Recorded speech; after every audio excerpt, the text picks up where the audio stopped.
get him. Let's go get him today, man. Let's go. Hey, dominate on 3. 1, 2, 3, dominate.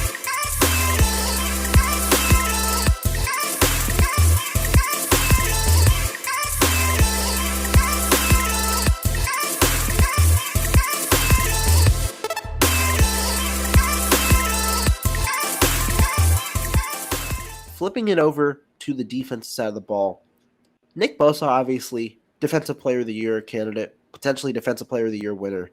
But let's shy away from Nick Bosa for just a minute and talk about what I call the help. Now, the help consisting of guys like Arik Armstead, Charles Omenihu, Jordan Willis this past game, but there's a ton of players in that group have performed fairly well this year. Can you kind of break down what you've seen from the remainder of the 49ers players opposite of Nick Bosa and why this group has been so elite, both against the run and in the passing game? It's just a really solid group all around. We went into this season with the expectation that the 49ers had the best roster in the NFL, minus the quarter. That's not something you and I just came up with. That's something that a lot of people that follow the NFL were saying, that this was an extremely talented team. The only question mark was what was going to happen at quarterback, because nobody knew for sure what they had there with Trey Lance. They've gone out and they're showing that week in and week out, and especially on the defensive side, it doesn't matter who it is. Like for example, on Sunday against Washington, they couple quick 3-and-outs, but then Washington puts a nice drive together, gets all the way down to the 49ers 1-yard line. And then at the 1, a guy named T.Y. McGill, who wasn't a member of the 49ers at the start of the year, and along with Akeem Spence, who was a guy that was called up off the practice squad, they're your interior defensive tackles on 3rd and goal, and they get penetration into the backfield, which forces Brian Robinson to bounce it to the left outside and allows Dre Greenlaw to come up and make the tackle and drop him at the 1-yard line. And then you come back the next play, and it's Javon Kinlaw eating up a double team, McGill taking out the last blocker there, and nobody's left to block Fred Warner, who comes across and drops Robinson at the 1 to seal it. It's all throughout this team. Arik Armstead, you mentioned his name. He comes up big on the quarterback sneak. He's one of the guys that makes that stop along the line of scrimmage on the quarterback sneak to give the 49ers the ball at the 34.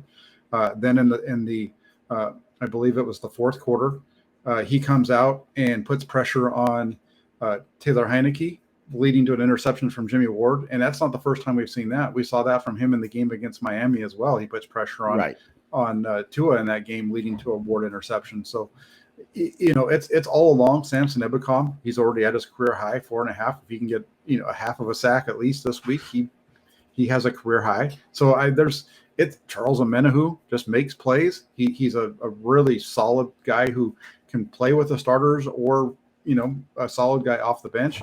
He was right there next to Armstead on that quarterback sneak, shutting that down. So you just kind of go through. I mean, you just keep talking about the names. Jordan Willis with he's right. Nick Bosa gets the sack fumble, but Jordan Willis is right there on Heineke as well, which is why he's able to grab the ball of the year for the fumble recovery. So it just goes on and on. You look at the 49ers defensive line, that defensive front, and the defensive front is what makes this whole defense go. And that's shouldn't be a surprise, because John Lynch and Kyle Shanahan have not tried to make it a secret that they believe that the front makes everything else around it better. Yeah, no, I think that's a very accurate analysis. I mean, when you talk about the defensive line, you've got guys like Michael Dwumfor. The team just called up. They called up. He played this week, and he had a positive impact in this game. They bring in whoever, and they're able to mold this defense and whoever plays in it into a very high-level defense. T.Y. McGill was a free agent signing just a couple of weeks ago, and now he's an impact player for this team along the defensive line and the interior.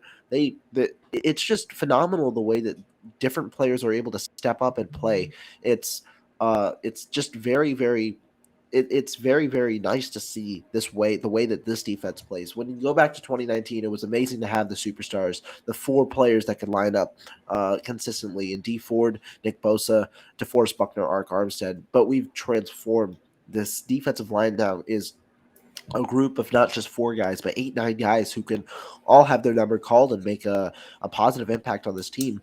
And then when we get to the higher players, right, the Charles Omenahues, the Ark Armsteads, the Samson Ebukams, Omenihu is a top 10 guy in terms of pass rush win rate this year in the entire NFL. He's been that dominant in gaining pressures. He had another 5 pressure game this week. He's been that dominant overall. It's great to see. Obviously, he's a situational guy, mainly a pass rusher, but a guy like that with the versatility and the ability to play not only with the front but with the backups as well is important. Samson Ebukam, like you said, a stout run defender already, but also a solid pass rusher.